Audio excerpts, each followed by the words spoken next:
Diz assim: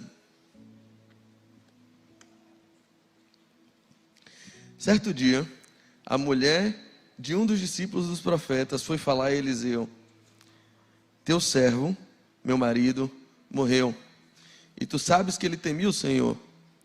Mas agora veio um credor e está querendo levar meus 2 filhos como escravos. Eliseu perguntou-lhe: como eu posso ajudá-la? Diga-me o que é que você tem em casa. E ela respondeu: tua serva não tem nada, nada além de uma vasilha de azeite. Então Eliseu disse: vá pedir emprestadas vasilhas vazias a todos os vizinhos, mas peça muitas. Depois entre em casa com seus filhos e feche a porta. Derrame aquele azeite em cada vasilha e vá separando as que você foi enchendo. Depois disso ela foi embora. Fechou-se em casa com seus filhos e começou a encher as vasilhas que eles lhe traziam. Quando todas as vasilhas estavam cheias, ela disse a um dos filhos: traga-me mais uma. Mas ele respondeu: já acabaram. E então, na mesma hora, o azeite parou de correr. Ela foi e contou tudo ao homem de Deus, que lhe disse: vá, venda o azeite e pague suas dívidas, e você e os seus filhos ainda poderão viver do que sobrar. Que o Senhor nos abençoe. Vou marcar o texto aqui. Meus amados, a história que a gente leu é uma história que começa de uma forma melancólica, tinha tudo para terminar muito triste. A história de uma viúva, uma mulher pobre, já com seu filho, que estava passando fome, esposa de um marido verdadeiro, um marido honesto, íntegro, que está ali trabalhando por ela. Era um homem de Deus e ela diz isso: você bem sabe. E ela olha para o profeta Eliseu e diz assim: você sabe quem ele é. Você sabia, ele é um homem de Deus. Ele era teu servo, inclusive, era um profeta. E ele, mesmo temente a Deus, ele morreu, mas ele deixou uma dívida para mim e eu não estou conseguindo pagar. Eu não consigo pagar essa dívida. E aí, por causa da dívida que ele deixou, o bicho está pegando aqui em casa. Eu não estou nem mais falando de Serasa, eu estou falando já de um negócio muito além. Tem credor vindo aqui querendo levar meus filhos em pagamento. E eu não sei mais o que eu faço. Querendo levar meu filho para trabalhar de escravo para ele. O credor todo dia está batendo a porta da minha casa aqui. E aí eu estou desesperada. E aí aquele profeta, o homem de Deus, olha para ela, Eliseu, e diz assim: tá bom, vamos trabalhar com o que você tem em casa. Você tem o que aí em casa? O que você tem aí? E ela diz: rapaz, eu não tenho nada. A não ser uma botija de azeite. Tem uma vasilha aqui, uma jarra com um pouquinho de azeite. E aí ele diz assim: tá bom, faz o seguinte, chama os seus vizinhos, peça vasos vazios emprestados, vasilhames. Olhe em volta e procure todo mundo que tiver vaso vazio. Tiver um balde, tiver uma jarra, tiver uma candeia, tiver o que tiver, você pega. Aí ela: doideira essa? Tá bom. E ela foi pedindo: alguém tem vaso vazio aí? Alguém tem balde? Foi pegando e foi trazendo. Aí quando você trouxer, fecha a porta e vai enchendo esses baldes. Assim, não tinha lógica. Só tinha um vasinho pequeno com um pouquinho de azeite, e o cara está pedindo um vaso emprestado, o vasinho todo para encher com aquele pequenininho ali. Eu disse: mas antes fecha a porta. E aí ela vai atendendo: tá bom, vamos lá. E ela fecha a porta e pede aos filhos: vão trazendo. E milagrosamente, aquele azeite vai sendo multiplicado. E vai enchendo. E ela está: não para! Tem uma torneira dentro dessa vasilha aqui? O que está acontecendo? Uma torneira que sai azeite. E vai enchendo. Ela vai: traz mais. Os meninos acabaram, não tem mais. Na mesma hora o azeite para. E ela fica maravilhada com aquilo. E ela fala com o profeta e diz assim: e aí, agora está cheio? Eu disse: pronto. Primeira coisa que você vai fazer: venda esse azeite e corra para pagar a tua dívida. Senão o credor volta. E depois que você pagar a tua dívida, aí você vive do resto. Abre uma quitanda do azeite abre uma mercearia, vai viver do azeite, minha filha. Vai ser vendedora de azeite, vai ser a tia do azeite, vai ser baiana de acarajé, vai fritar esses bolinhos aí, vai fazer qualquer coisa, vai viver disso. Você tem como viver agora. Você aprendeu que o milagre de Deus está acontecendo. Essa é a história, a suma dela. E na nossa tradição cristã, existem diversas formas da gente transmitir uma mensagem. Quando a gente estuda, por exemplo, na escola teológica, existe uma matéria que a gente estuda, e hoje, inclusive, eu sou professor dela também, que é uma matéria chamada homilética. Homilética vem de homilos, eu não sei se vocês já viram, mas, por exemplo, nas tradições católicas, o sermão ele tem o nome, muitas vezes, de homilia. E homilia, de homilética, vem de homilos, que quer dizer discurso. O ato de falar, o ato de comunicar, a comunicação. E na homilética a gente estuda diversas formas de elaborar um sermão, de elaborar uma pregação, uma mensagem. Muitos gostam de fazer o sermão de forma expositiva. E aí você lê versículo por versículo e vai lá no significado original explicando. É a minha forma preferida de fazer. Aí muitos acham, não, o bom sermão é aquele sermão temático. Aí você escolhe um tema e vai abordando ele à luz da Bíblia, aprofundando. Para quem é da casa que acompanha, eu não conheço ninguém que faça isso. Nunca conheci ninguém que faça isso com habilidade, por exemplo, do nosso Rev, o pastor Diogo, nosso reverendo. Pastor Diogo Dantas, meu irmão, o cara no exposição temática, Diogo vai falar de um tema. O cara esgota aquele tema e diz, meu Deus, nunca tinha visto dessa forma, e aprofunda. Existe o sermão tópico. E uma das formas de pregar também, a minha tradição cristã, antes de vir para Lírio, eu fiz parte de uma outra igreja. Era de uma igreja chamada Igreja Maranata. E lá a gente tinha outra tradição. Uma tradição alegórica, como a gente chama. Que normalmente interpreta a Bíblia e cria as palavras e traz o sermão a partir de uma simbologia. Trazendo para a nossa vida, se vendo na figura ali, e vendo muitas vezes as figuras de Jesus na pele de outros homens. E eu queria convidar vocês para uma alegoria hoje. Para uma aventura alegórica, voltar aos meus velhos tempos de pregador. Eu quero trazer esse texto para o meu dia e para o seu dia, para a minha relação com Jesus e para a sua relação com Jesus. O texto está falando de uma mulher casada com um homem profeta, homem de Deus, homem temente a Deus. E esse homem serviu enquanto pôde, morreu e deixou uma dívida. E eu quero dizer para vocês que nós, como igreja de Deus, que nós, como pessoas carentes de Jesus, que nós que temos uma relação com Jesus, alguns mais próximos, outros mais distantes, todos nós podemos ser essa mulher. Nós somos essa mulher. E nós temos homem fiel e verdadeiro, que nos ama. E que, enquanto vivo nessa terra, se esmerou para pagar todas as nossas dívidas. Que consumou uma obra de salvação para comigo e para com você. Que riscou a cédula de pecado e de acusação que havia contra nós. Todos os protestos que havia contra nós por causa do meu e do seu pecado, Cristo riscou na cruz do Calvário. Ele levou sobre si nossas dores, angústias, necessidades. Nossa dívida foi paga por Ele. Cristo fez isso. Ele trabalhou em nosso favor. E pagou o nosso débito. Esse é o nosso esposo. Mas Ele deixou uma dívida sob nossa responsabilidade. Tem uma dívida que Cristo não pagou. E cabe a mim e a você pagar hoje.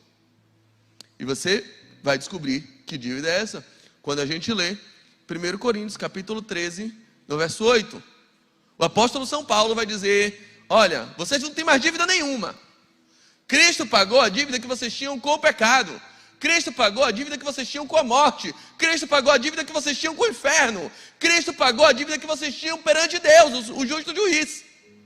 Cristo pagou, Cristo riscou. Cristo disse, está consumado, está pago, tetelestai. Ele bradou isso na cruz do Calvário. Então essa dívida você não tem. Você não deve andar, se você está em Cristo, você não deve mais andar com medo do inferno. Você não deve mais andar com medo da morte. Se você está em Cristo, você deve ser uma nova criatura. E deve saber que a salvação você não ganha por aquilo que você faz ou por aquilo que você deixa de fazer, mas por aquilo que Cristo fez por nós na cruz. Tranquilo quanto a isso. Mas tem uma dívida que você ainda tem. A ninguém devais coisa alguma, a não ser o amor. Essa dívida é nossa.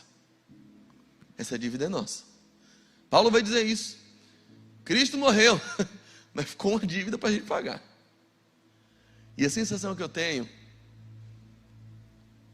na próxima semana eu completo 36 anos de idade. E ao mesmo tempo eu vou completar 36 anos de crente. Então pensa no tanto de doideira que eu já vivi aqui. No Evangelho, na igreja. A sensação que eu tenho é que a igreja não está conseguindo pagar essa conta. Essa dívida. A dívida do amor. Cara, se você tem 5 minutos de crente, certamente você já carrega alguma cicatriz. De alguma ferida que foi feita em você dentro da igreja. Certamente eu estou falando para pessoas aqui que têm um histórico de sede, de fome, de um desejo real, sincero, de um amor verdadeiro, uma veneração por Jesus. De alguém que deseja de fato uma vida de santidade, de alguém que deseja de fato cada vez mais e anseia por um contato com Cristo e quer sim ter uma vida de crente, mas às vezes você está tão ferido por tanto ressentimento, por tanta mágoa, porque a sua história pode ser contada também como uma história de dores. Eu estou falando com gente que foi traído e foi enganado por líderes religiosos. Eu estou falando de gente que acumulou dores na sua vida e que sinceramente se sente como um dos filhos daquela mulher, sendo tragado pelo credor. Eu sinto de fato que eu como igreja, eu sou crítico do movimento evangélico. Sendo evangélico, vou usar uma expressão, eu tenho um lugar de fala. Eu posso falar dos evangélicos, eu posso falar dos cristãos, porque eu sou cristão, e eu amo a igreja do Senhor. E como amante da igreja do Senhor, como representante da igreja do Senhor, como filho da igreja do Senhor, como membro da igreja do Senhor, eu posso dizer, a igreja do Senhor está em débito. Nós estamos em débito. E porque nós não estamos conseguindo pagar nossa conta de amor. O credor está vindo todo dia levar nossos filhos embora. A gente tem perdido pessoas. E aí não é por falta de pregação boa. Nossa igreja tem ar-condicionado, pô. Não é pelo calor que as pessoas estão indo embora. Às vezes é por conta de uma limitação nossa. E a gente não está conseguindo pagar a conta. E a conta que o Senhor traz para a gente é uma conta de amor. É uma conta de relação. É isso que Ele está baseando o Evangelho. O Evangelho consiste nisso. Ele é, se você disser que me ama, mas não ama teu irmão, você é um mentiroso, cara. Você é um mentiroso. Quando a gente evangeliza pessoas, quando você evangeliza alguém, você quer falar de Jesus para alguém, alguém está desesperado, o que você fala para ela? Primeira frase que vem na sua cabeça, que você vai falar para ela, é o quê? Jesus te ama. Quando é que a Bíblia mandou a gente fazer isso? A Bíblia nunca mandou dizer Jesus te ama. A Bíblia manda dizer eu te amo. As pessoas estão carentes disso. O mundo não aguenta mais ouvir Jesus te ama, gente. O mundo está precisando ouvir eu te amo. Porque Jesus escolheu encarnar nos nossos corpos. E é em nós que elas conseguem ver Jesus. Só aí. A gente não faz, a gente terceiriza. Jesus paga aí, man. Estou sem hoje. Vim sem carteira para o culto. Vim sem carteira para a relação. Essa é tua, Jesus, assume. Aí Jesus, não. É tua. E se você não pagar, o credor vem roubar. O credor vem tomar. E a gente está perdendo nossas relações, porque a gente não consegue amar. O que a gente consegue? A gente consegue gostar. E o que é gostar? Aí tem muita gente na igreja que eu não gosto. Na boa, eu também. Mas Jesus não chamou você para gostar. Jesus não chamou ninguém de nós para gostar de nada. A Bíblia nunca manda, não tem uma ordenança na Bíblia para gostar de alguém. Não tem. Por que você gosta? Você gosta de Big Mac? Você gosta de Burger King? Por que você gosta do Big Mac? Porque ele é o quê? Gostoso. E quando você come, acontece o quê? Você fica bem, você fica saciado. O Big Mac faz bem a quem? Ou bem às emoções? Bem. É bem a você. Então de que você gosta? De você, pô. Gostar, tu não gosta de mais nada, a não ser de si mesmo. Qual é a pessoa que você gosta aqui na igreja? Você gosta daquela que te faz bem, que te causa boas sensações. Qual é que você não gosta? Você não gosta da pessoa que te causa mais sensações. Por quê? Porque você não gosta de ninguém, além de você. Por isso que a Bíblia não é um convite a gostar. A Bíblia é um convite a amar. A amar. E como fazer isso? Como fazer isso se eu não mando no meu coração? Quantas vezes você tentou amar alguém e disse para o teu coração, vai, ama, ama, ama. Ama, peste. E o safado é teimoso. Aí você tentou não amar. Mas quando ele larga oi sumida, ô peste. Mas quando ela vai deslizando, vai e... rapaz, aí não dá. Você tentou, mas você não manda no coração, não manda. O coração, ele bate, eu não estou mandando no meu agora. Bate de novo, bate. Eu não estou mandando. Nem nos movimentos peristálticos, nem nos movimentos amoráticos. Não manda, a gente não manda. Mas eu quero dizer que, biblicamente, o amor não é um sentimento.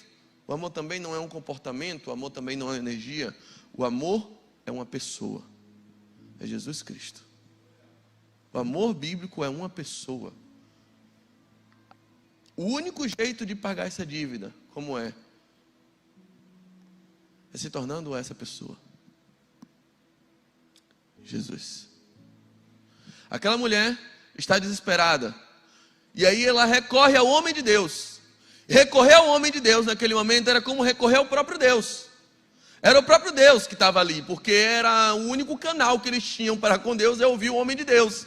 E eu quero dizer para você hoje, que você hoje pode ter contato com Deus, porque os ouvidos dele estão inclinados à voz da sua oração. E ele também quer falar com você, ele quer se revelar a você. E aquela mulher recorre ao homem de Deus, e o homem de Deus começa a falar na vida dela, e ela começa a ouvir a voz do homem de Deus. E quando ela ouve a voz do homem de Deus, o homem de Deus diz, vá e procure em sua volta vasos que estão vazios.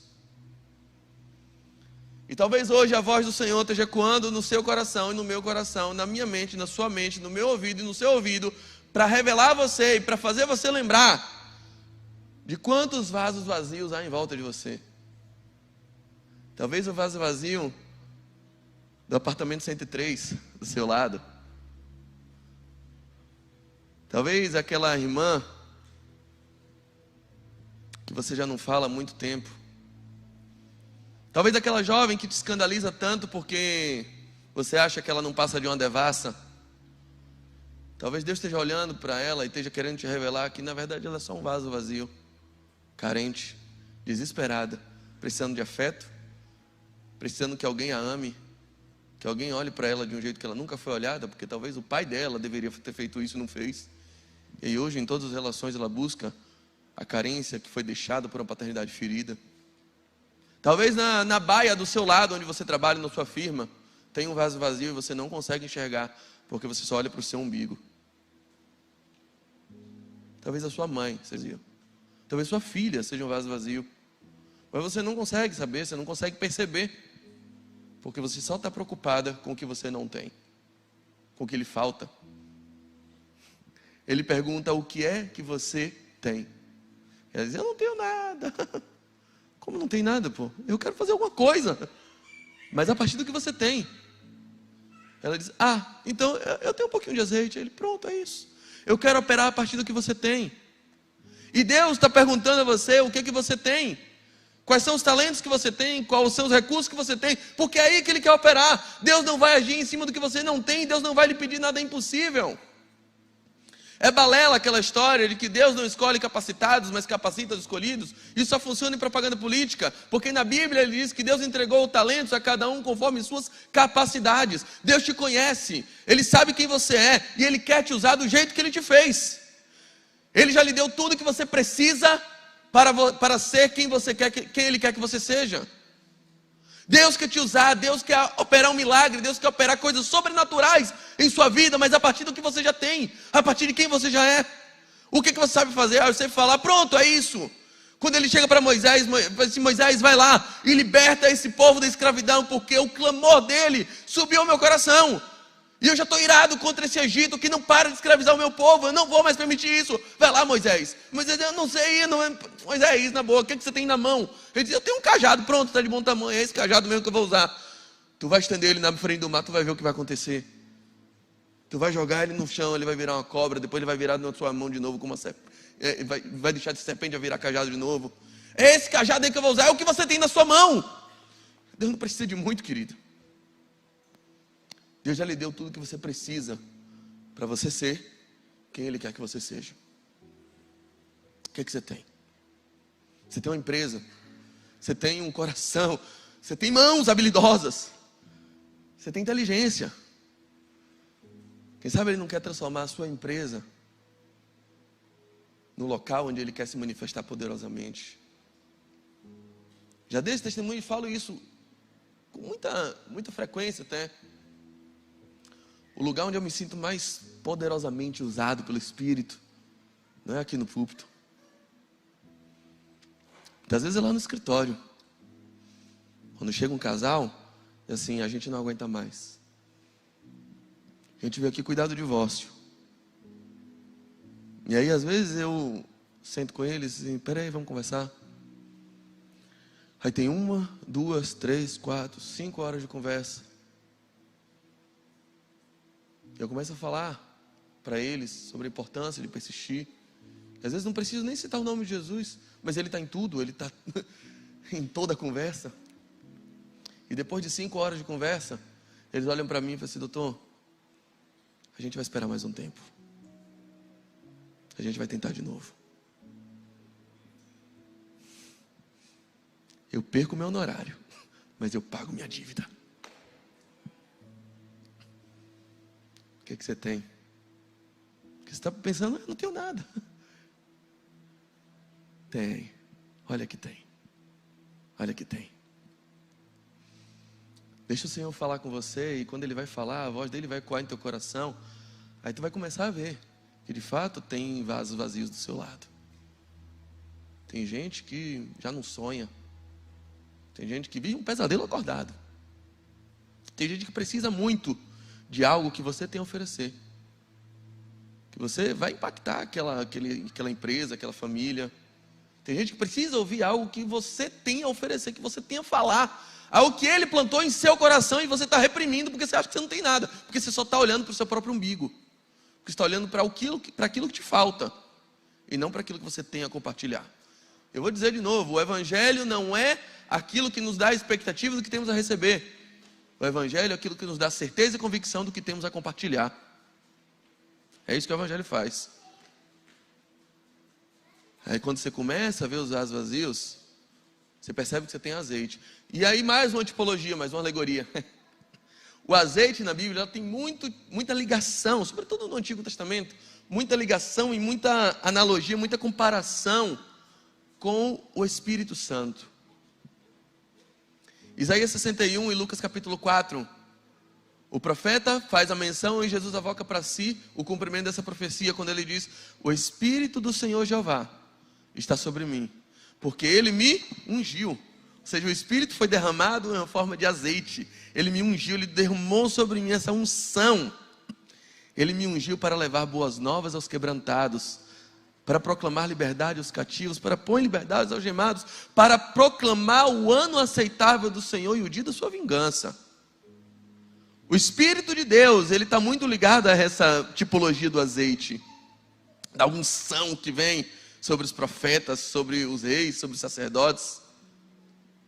E é esse espírito que quer ser aumentado no seu coração.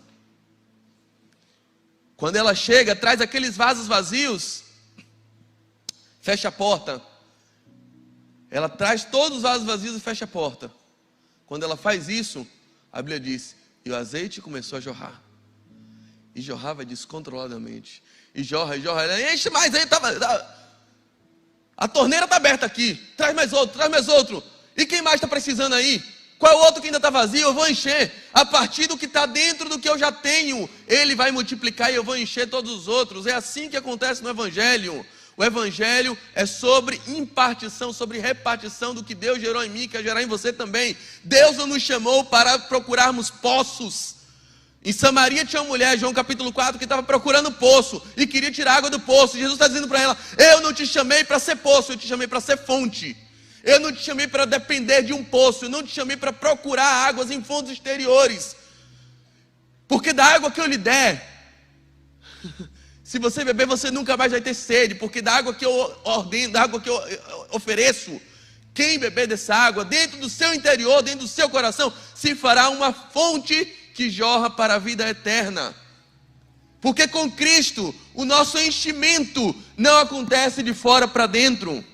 Eu não me encho a partir do que eu preciso de outras pessoas. Com Cristo nós não precisamos de poços. Com Cristo nós viramos fonte. E aquela mulher virou fonte. Fonte de azeite. E está jorrando, e ela vai se enchendo, encheu. Precisa de outro aqui para despejar o que está enchendo. E aí esse aqui agora está enchendo outro, e está enchendo outro, e está enchendo outro.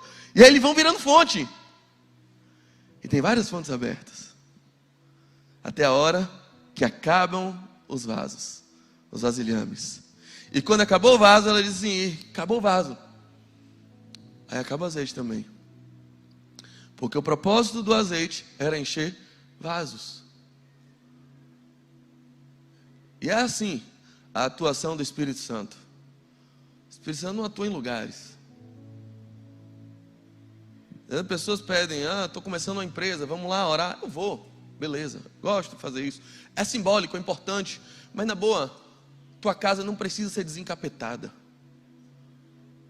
Eu não preciso desencapetar teu escritório, filho. Eu não preciso fazer ato profético, repreender, quebrar, não sei o que, maldito. Não precisa disso. Porque o Espírito Santo, ele não está preocupado com lugares. Lugar? Se eu subir até o alto céu, se eu tomar as asas da alvorada, se eu mergulhar na profundeza do mar, se eu fizer no abismo a minha cama, o Espírito não está preocupado com isso, até ali ele está também. Salmo 139. Adão perdeu no paraíso, Jesus venceu no deserto. E o Espírito estava tanto num lugar quanto no outro. O Espírito não está preocupado com lugares, o Espírito está preocupado com pessoas. Ele enche os vasos. A medida do Espírito é a medida do meu e do seu coração. Quantos aqui querem ter um lar cheio do Espírito Santo? Sabe como é que isso vai acontecer? Ele vai entrar em você e você vai entrar em casa. Para a sua empresa ser cheia do Espírito Santo, ele entra em você e você entra na sua empresa. Você entra na sua firma. Para o seu casamento ser cheio do Espírito Santo, ele entra em você, de você jorra para o teu marido, e aí pronto. O Espírito Santo enche pessoas. Ele não está preocupado com lugares. O Espírito Santo não é uma energia. E ele não disputa com o capeta. Essa batalha espiritual que a gente está pensando, ai meu Deus, e se hoje Deus perder? De Deus trocando murro na trocação franca. Briga de foice no escuro com Satanás, isso não existe. Isso não existe. É como você imaginar eu trocando murro com uma formiga. Não acontece. Alguma vez você chegou na tua casa e estava tudo certo com a fiação elétrica e com a lâmpada. Você ligou a luz e ficou assim, a luz e as trevas, brigando, a treva está ganhando. Existe isso? Não existe. Porque não existe disputa entre luz e trevas, existe submissão. Quando a luz chega, as trevas se dissipam. É assim que acontece. É assim que acontece. As trevas só ganham espaço quando a luz desaparece. Quando a luz é apagada. quando a luz é suprimida, quando a luz é desligada. E é por isso que Paulo adverte aos Tessalonicenses e diz assim: ei, não apaguem o Espírito, não extingam o Espírito, não apagueis o Espírito, se encham dele, deixa o Espírito te encher. Aí quando o Espírito te enche por completo, cumpre-se em você a mesma profecia que se cumpriu em Cristo em Lucas 4: o Espírito do Senhor está sobre mim, Ele me ungiu a encher vasos que estão vazios em volta de mim. E aí quando você está totalmente cheio dele, aí você vira Cristo. E quando você vira Cristo, você diz assim: já não sou eu mais quem vivo, é Cristo que vive em mim. Aí você diz assim: Cristo em nós é a esperança da glória. E aí quando isso acontece, os vasos estão cheios. Aí você naturalmente vai gerando algo que vai contaminando positivamente quem está em volta. Você já não consegue mais conter. Quem fala com você é abençoado. A quem você fecha uma venda, a pessoa não sai só com produto, sai com produto e com a bênção. E com a palavra de graça. A pessoa que você atende no seu consultório, ele sai curado de uma pereba na perna, mas ele sai curado de uma ferida no coração. Você naturalmente vai pagando tua dívida, porque você tem azeite de sobra. Ele vai jorrando a partir de você, você passa a ser fonte. Vai fluindo dentro de você. Você já não pode evitar, porque agora é a sua essência. Você já não está mais se esforçando para amar, você virou a pessoa que ama. Ah, mas ele não merece. Isso é sobre a natureza dele. A sua agora é de quem ama. A sua natureza agora é de abençoador. Agora você tem azeite para dar e vender. E é isso que ele fala. Você quer viver pelo Espírito? Ele fala assim: primeiro, agora você vai viver pelo Espírito. Agora você vai viver do azeite. Você vai viver disso. Mas antes, pague tua dívida. Você quer viver pelo Espírito? Você quer viver pela direção do Espírito? Você quer viver com base naquilo que o Espírito ordena e dirige na tua vida? Pague tua dívida antes. Vai aprender a amar gente. Vai aprender a conviver com gente. Vai aprender a perdoar primeiro, para depois você pedir para ser usado pelo Espírito Santo. Não dá. Não dá para ostentar uma vida que diz ser direcionado pelo Espírito, se você ainda é uma pessoa endividada, na única dívida que nos sobrou. Se você não consegue perdoar, se você não consegue amar, se você não consegue tolerar, se você não consegue mais conviver, talvez pelo tanto de ferida que você acumule dentro de você, aí você não consegue pagar. E sinceramente, o credor tem roubado as pessoas de todas as suas relações. Toda hora você pensa que achou uma pessoa legal, não achou coisa nenhuma. O credor vem e toma, porque você não ama. Você só ama a si mesmo. Você não está pagando dívida nenhuma. Quantas pessoas preciosas o credor já levou da tua vida? Você quer viver pelo Espírito? Você quer que o Espírito coordene e comande a sua vida por completo? Se levante e vai pagar a tua dívida.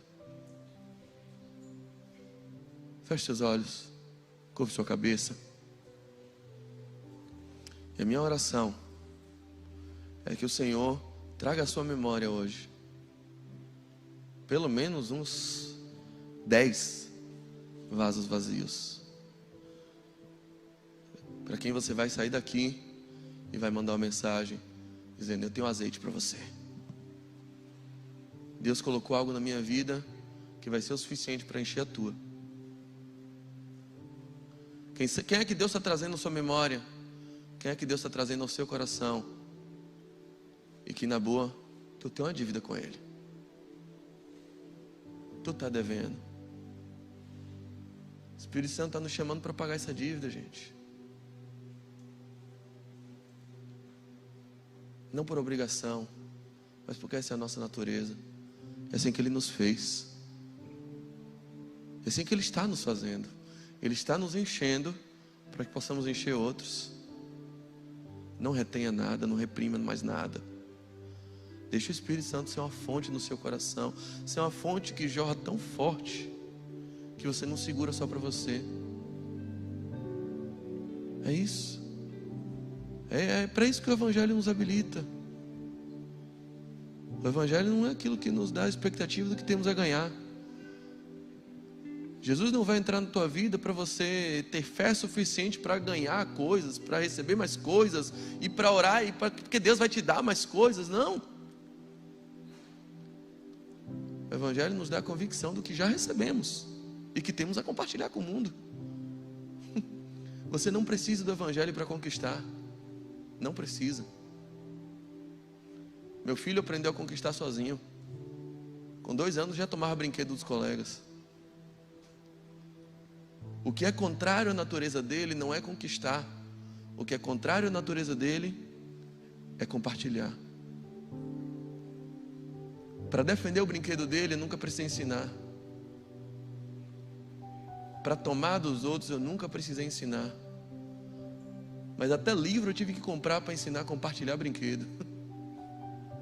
Porque o coração é duro. De todos nós. O Evangelho não vem te empoderar para conquistar ainda mais. O Evangelho vem para te dar noção, te dar consciência, te dar convicção daquilo que você já recebeu e que você pode compartilhar. O Evangelho vem te ensinar como fazer a diferença no mundo. O Evangelho vem te ensinar a ser inesquecível. O Evangelho vem te ensinar a salvar vidas. O Evangelho vem te ensinar a como encher as vidas que estão vazias em volta de você. O Evangelho vem te ensinar a não olhar mais só para si mesmo. O Evangelho vem te ensinar a parar de ser egoísta. O Evangelho vem te ensinar que você já recebeu tudo que precisa para ser quem Ele quer que você seja. O que você tem aí? Não tem nada? Mentira. Mentira. Mas o que eu tenho é muito pouco. Não tem problema. Tinha uma viúva que só tinha meio centavo, um lepton, uma moedinha, e ela entregou ao Senhor. Aí o Senhor disse: ela entregou muito mais do que qualquer outro aqui. Quem deu, deu do que sobrava. Ela deu tudo que tinha. O pouco com Deus é muito, desde que seja tudo.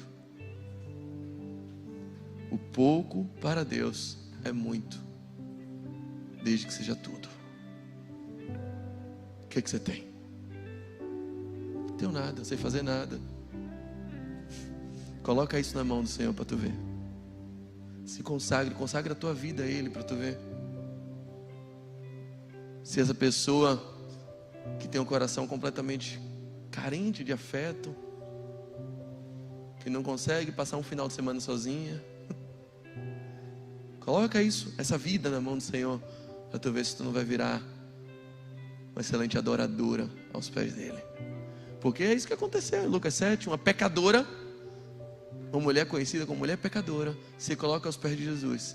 Ela chegou como pecadora e saiu como adoradora. Ela chegou e a Bíblia diz: uma mulher pecadora chegou, mas antes de sair, Jesus disse: seus pecados foram perdoados. Você não é mais pecadora. Agora você está consagrada.